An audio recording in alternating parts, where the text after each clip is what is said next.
몇 분들에게 감사 표합시다. 늘 함께 해줘서 감사합니다. 그렇게 인사할까요? 늘 함께 해줘서 감사합니다. 고맙습니다. 고맙습니다. 기독교에서 성례라고 하는 것은 거룩한 의식 그런 뜻인데요. 이 성례는 하나님의 구원의 은혜를 지금도 우리에게 유효하게 만드는 사건이다. 이렇게 말씀드릴 수 있습니다. 그러니까 하나님께서 우리를 구원시켜 준 사건을 지금도 우리들에게 유효하게 하는 사건. 2000년 전에 예수님이 십자가에 달려 돌아가신 걸로 끝난 게 아니라 우리가 성례에 참여하면서 그것에 대한 하나님의 구원의 역사를 지금도 체험하는 것, 이렇게 얘기하는 거죠. 그래서 어거스틴은 성례를 보이지 않는 은혜에 대한 보이는 현상, 이렇게 얘기했습니다. 다시 말해서 하나님께서 우리에게 베풀어 준 은혜, 그 보이지 않지만은 그거를 성례에 참여함으로 인해서 우리가 그 현상을 체험하게 되는 그런 시간이다.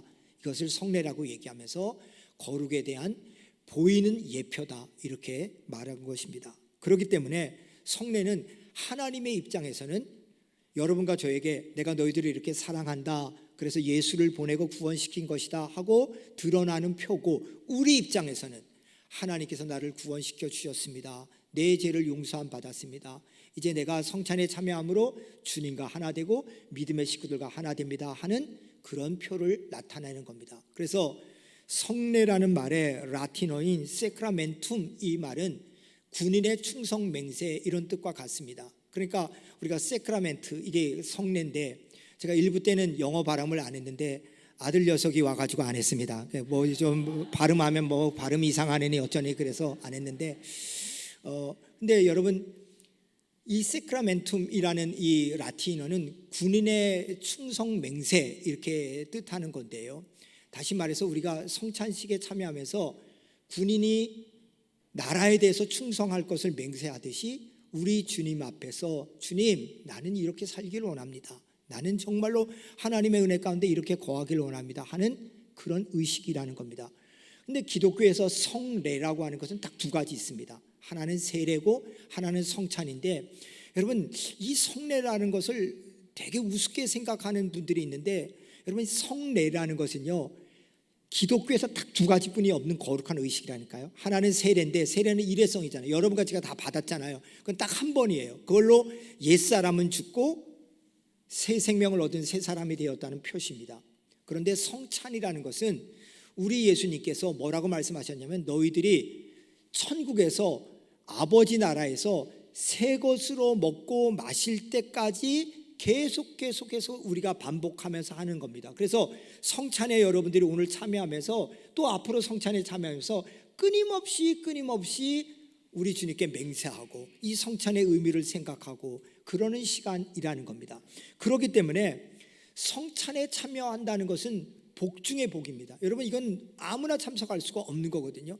그러니까 죄에서 구원함을 받았다는 하나님의 자녀만 참석할 수 있는 거기 때문에 내가 성찬에 참여한다는 것은 정말로 복 받았다는 기준입니다. 여러분, 한국 교회사에 보면은요, 성찬에 참여하지 못하는 사람들에게 내려지는 징계가 있어요. 그걸 수찬정지라 그러거든요. 수찬정지라는 건 뭐냐, 성찬을 받을 수 없게 만드는 거예요. 거기에 무슨 항목이 있냐, 장로님들이 3주간 교회 빠지면 수찬정지를 당합니다. 우리가 예수 믿는 사람들이 아들과 딸을 시집장가 보낼 때 믿지 않는 사람과 시집장가를 보내면 또 수찬정지를 당했습니다. 또 우리가 함부로 다른 사람을 비방하고 거짓이 드러나면 또 수찬정지를 당했습니다. 그러면 그걸 당하면 굉장히 모욕스럽게 생각하는 거죠. 야, 이게 정말로 하나님 앞에 부끄럽다. 우리의 믿음의 조상들은요, 굉장히 그런 면에 있어서 엄격했죠. 권징이 있었죠. 제대로 안 할 때는 하나님의 성찬을 네가 어떻게 참석해 하고 막았다는 거예요. 그렇기 때문에 우리 초대교회 교인들은요, 성찬에 참여한다는 건 뭐냐, 정말로 내가 하나님의 은혜를 더욱 입는 것이다, 그리고 귀하고 귀하다, 이렇게 고백하는 시간이었죠. 저는 여러분들이 성찬식에 참여할 때마다 오늘은 성찬에 있는 날이야, 뭐 대충 나가가지고 그냥 뭐 떡과 포도주를 먹고 마시지, 여러분 그렇게 끝내지 않았으면 좋겠습니다. 저희 매형이 예수 믿지 않다가 저희 누님 만나서 예수 믿고 신앙생활 하게 되었는데요. 그래서 신앙생활을 한 지 얼마 안 됐어요. 성찬식이 벌어지는데 당연히 저희 매형은 세례 안 받았으니까 그때는 뭐 성찬에 참여 안 했죠. 그래서 누님이 이렇게 포도주를 마시니까 옆에서 안주도 좀 줄까? 뭐 이따위 얘기나 하고. 여러분 모르니까 그러는 거죠. 모르니까. 그런데 여러분 정말 오늘 이 시간에 성찬에 참여하면서 와, 이게 너무나 복되구나, 너무나 귀하구나.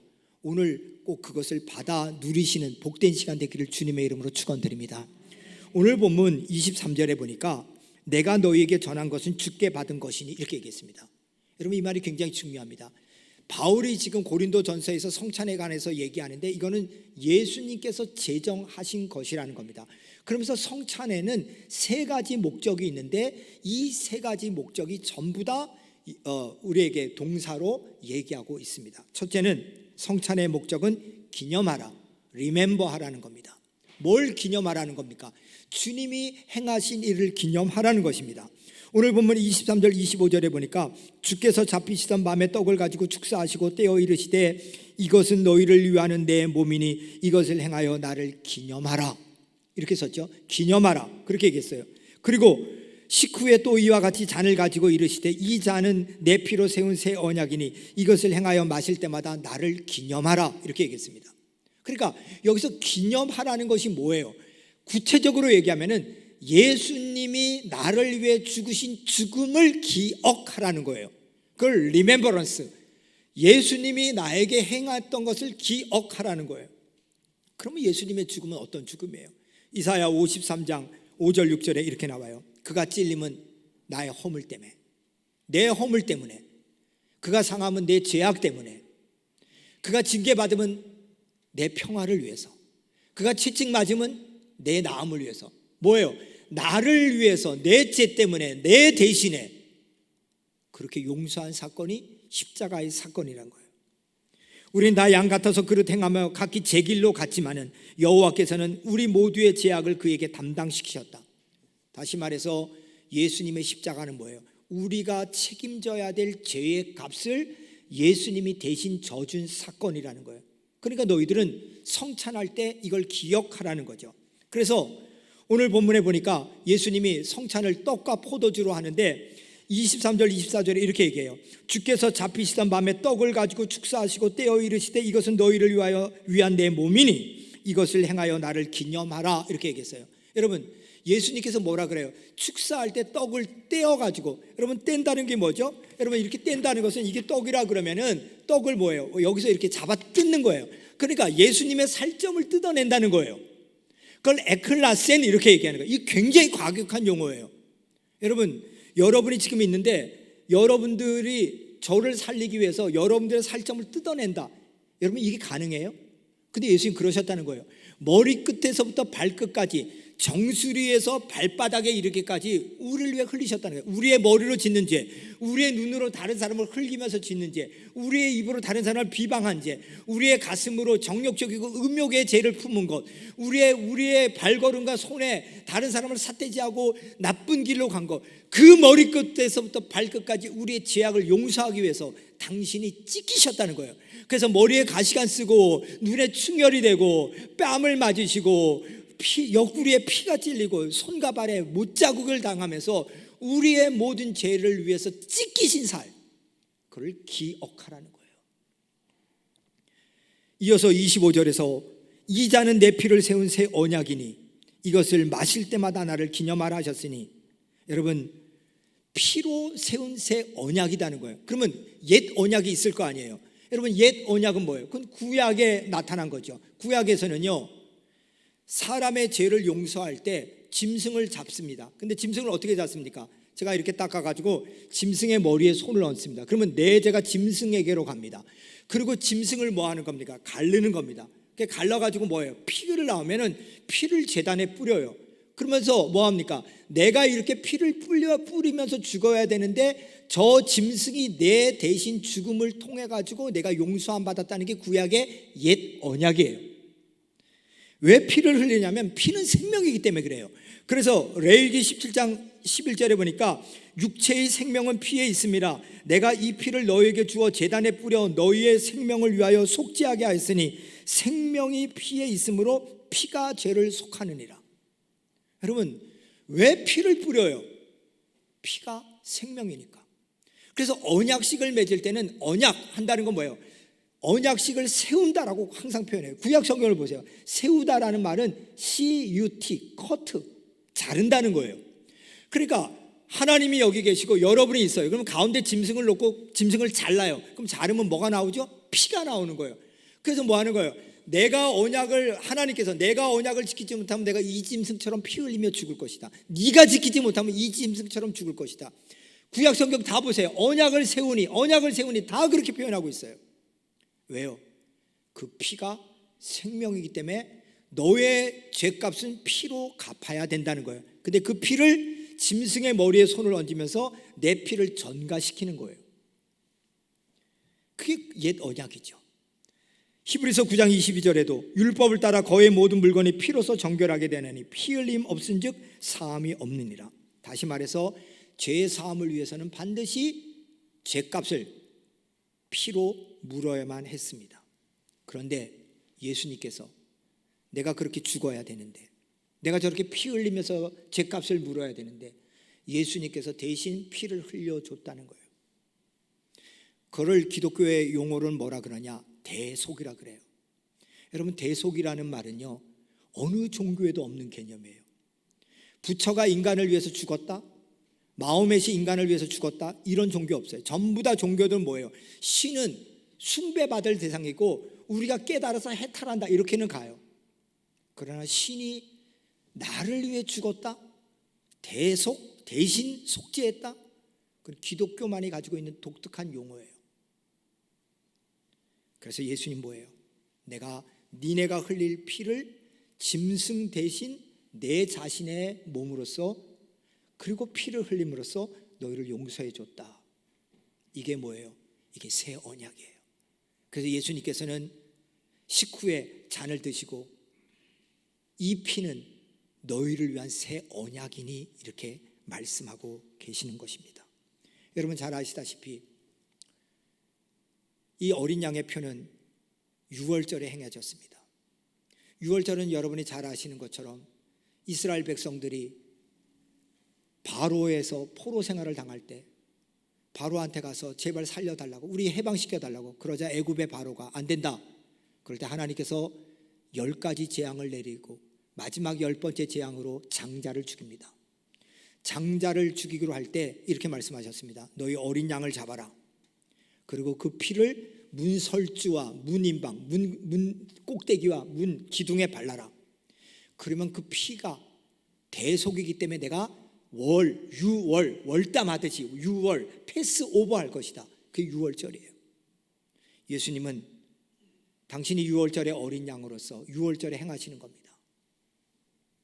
너희들을 살리기 위해서 내 피를 너희들의 문설주와 문인방에 바른다. 이걸 통해서 너희들이 용서함을 받는 것이다. 그러니 이걸 대대로 지켜라. 예수님이 왜 성만찬을 행했을까요? 여러분, 이스라엘 백성들은 우리가 밥과 국을 먹듯이 빵과 포도주가 그들의 주식이잖아요. 이 말은 무슨 말입니까? 너희들이 몇 끼 먹을 때마다, 마실 때마다 나의 죽음을 기억하라는 겁니다. 사랑하는 여러분, 오늘 여러분들이 성찬에 참여하면서 그래 정말로 내가 예수님의 대속의 죽음을 기억하고 감사해야지, 이런 고백이 있기를 주님의 이름으로 축원드립니다. 만약에 여러분들이 성찬식 오늘 또 하는 거네, 이런 개념으로 참석하고 이걸 잊어먹잖아요. 그러면요, 예수님은 여러분을 위해 돌아가신 것이 아니라 엉뚱하게도 짐승을 위해 돌아가신 걸로 전락시키는 겁니다. 여러분 생각해 보세요. 예수님이 십자가에 달려 돌아가심으로 인해서 다시는 짐승을 잡지 않아요. 근데 여러분, 제가 질문할게요. 예수님이 짐승을 위해 돌아가셨어요? 여러분과 저를 위해 돌아가셨어요? 그럼요, 우리 위해 돌아가셨어요. 근데 왜 우리가 예수님의 피를 짐승을 위한 피로 전락시키냐는 거예요. 우리가 예수님을 기억하지 못하면, 대속의 은혜를 누리지 못하면 예수님 우리를 위해 돌아가셨는데 더 이상 죽지도 않은 짐승을 위해 돌아가신 걸로 전락시킬 수 있다는 것, 그걸 꼭 기억하며 오늘 여러분들이 성찬에 참여하면서 그래, 하나님의 은혜, 구원의 은혜의 현존의 표가 바로 이 성찬이구나, 이 성찬에 참여하면서 내가 그 대속의 은혜를 다시 한번 기억하고 감사해야지, 이렇게 고백하는 시간 되기를 주님의 이름으로 축원드립니다. 두 번째 동사는 전하라입니다. 프로크레임. 전한다는 말은 뭐냐? 우리의 사명을 재다짐하는 시간이라는 거예요. 그러니까 기억하는 것은 과거에 행했던 일이라면은 전하라는 건 뭐예요? 예수님이 나를 위해서 십자가에 달려 돌아가시고 부활하셨다, 이 복음을 전하라는 거예요. 그걸 뭐라 그러죠? 사명이라 그래요. 그래서 예수님은 십자가에 달려 돌아가시고 부활하신 다음에 우리에게 가장 큰 The Great Commission, 가장 큰 사명을 줬어요. 그게 뭐예요? 마태복음 28장 19절 20절 같이 읽습니다. 너희는 가서 모든 민족을 제자로 삼아 아버지와 아들과 성령의 이름으로 세례를 베풀고 내가 너희에게 분부한 모든 것을 가르쳐 지키게 하라. 그것을 오늘 보면 26절에 보니까 이렇게 나와 있어요. 너희가 이 떡을 먹으며 이 잔을 마실 때마다 주의 죽으심을 그가 오실 때까지 전하는 것이다. 이걸 언제까지요? 땅끝까지 이르러서 예수님께서 이 땅에 오실 때까지 우리는 뭐예요? 예수님의 죽으심과 우리를 위한 대속의 십자가를 전하는 것, 이게 바로 우리가 행해야 될 두 번째 일이라는 겁니다. 그러니까 여러분들은 오늘 성찬에 참여하면서 주님의 죽으심을 기억하는 걸로 끝나지 말고, 그래, 내가 예수님 때문에 구원받았으니까 이 예수님 증거해야지, 이렇게 결단하셔야 된다는 겁니다. 세 번째 성탄의 의미는 참여하랍니다. Participate. 성찬은 뭐 하냐? 이제 성찬에 참여한 여러분들은 주님의 살과 피를 먹었어요. 그러면 뭐죠? 예수님과 결합하는 거예요. 또 하나는 뭐예요? 주님의 살과 피를 여러분도 먹고 저도 먹었어요. 그러면 우리는 뭐 하는 거예요? 한 피를 나눈 형제 자매가 되는 거예요. 그거를 성도들 간의 연합. 그래서 우리는 주 안에서 한 가족이 된다, 이렇게 얘기하는 거예요. 왜? 피가 같으니까. 그럼 여러분들의 성은 이제 앞으로 다 주씨가 되겠죠. 주님의 했으니까. 아니면 예씨를 하든지. 오늘 본문에 고린도전서 10장 16절 17절을 보세요. 우리가 축복하는 바 축복의 자는 그리스도의 피에 참여함이 아니냐, 우리가 떼는 떡은 그리스도의 몸에 참여함이 아니냐.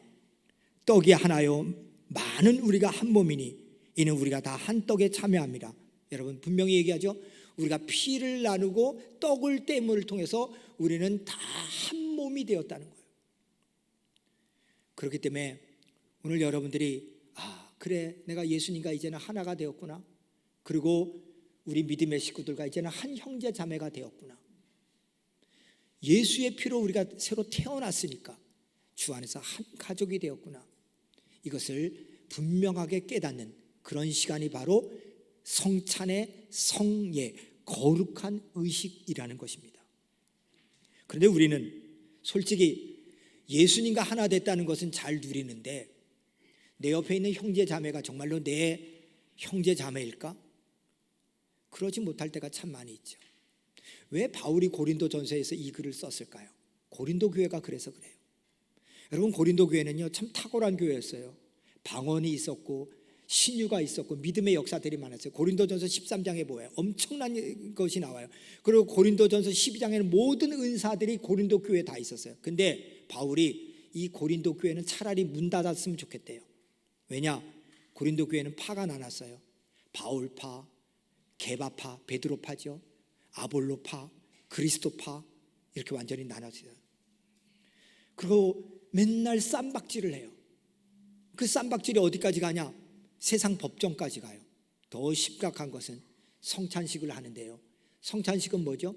주의 살과 피를 먹고 마심으로 한 형제됨을 하는데, 그러지 않고요, 성찬식은 자기네들 편끼리만 싹 먹고, 애찬식 할 때도, 예배가 끝난 다음에 식사할 때도 자기들끼리만 탁 먹고 그리고 헤어져요. 그러자 바울이 오늘 보면 27절 29절에서 이렇게 얘기해요. 그러므로 누구든지 주의 떡이나 잔을 합당하지 않게 먹고 마시는 자는 주의 몸과 피에 대하여 죄를 짓는 것이다. 여러분 이게 무슨 말이에요? 주의 떡이나 잔을 합당하게 먹지 않는 게 뭐예요? 그 다음에 나오죠. 사람이 자기를 살피고 그 후에야 이 떡을 먹고 이 잔을 마실지니. 여러분, 여러분들이 이 떡과 포도주를 먹고 마시는데 생각하라는 거예요. 뭐가 합당하지 않냐? 성찬은 하나됨의 의식인데 내 속에 분리의 감정을 가지고 참여한다는 것 자체가 합당하지 않다는 거예요. 만약에 그래서 우리는 뭐예요? 성찬할 때마다 제일 먼저 하는 기도가 회개의 기도예요. 성찬에 참여하기 전에 죄가 생각나면, 특별히 고린도에서 말하는 죄는 뭐예요? 분리의 죄예요. 우리랑 다르다고 분리하는 거예요. 그래서 부자들은 부자들끼리, 가난한 자는 가난한 자들끼리, 배운 자는 배운 자들끼리, 못 배운 자들을 소외시키고 권세 있는 자는 권세 있는 자들끼리. 그래서 성찬 때도 지내만 하고 싹 빼고, 애찬 때도 자기네 먹고 얼른 치워버리고. 그리고 성찬에 참여하면은 바울이 뭐라 그랬냐? 그거는 예수님의 떡과 예수님의 피를, 포도주를 먹고 마신 것이 아니라 죄를 먹고 마신 것이다. 그래서 29절에 보니까 뭡니까? 주의 몸을 분별하지 못하고 먹고 마시는 자는 자기의 죄를 먹고 마신 것이다. 여러분, 너무 무서운 얘기 아니에요? 여러분과 제가 이 성찬에 참여하는데 예수님의 살과 피를 먹고 마시는 게 아니라 죄를 먹고 마신다면 이것처럼 심각한 일이 어디 있겠습니까? 사랑하는 여러분, 고린도 교회를 향해서 바울은 얘기하는 겁니다. 성찬은 그런 의미가 아니야. 성찬은 우리 예수님과 하나 되는 거고, 우리 모두가 예수님의 살과 피를 먹고 마심으로 한 형제 자매 되는 거야. 그러니까 우리는 이제 하나됨에 참여해야 돼. 그렇게 말해주고 있습니다. 말씀을 마치겠습니다. 이제 우리가 성찬을 거행하려고 그럽니다. 세 가지의 동사를 생각하십시오. 첫 번째는 기억하자. 예수님의 십자가에 달려 돌아가심과 그분의 살이 찢기심과 피 흘리심을 기억하자. 그리고 기념하자. 두 번째는 그 대속에 죽으신 예수님을 전하자.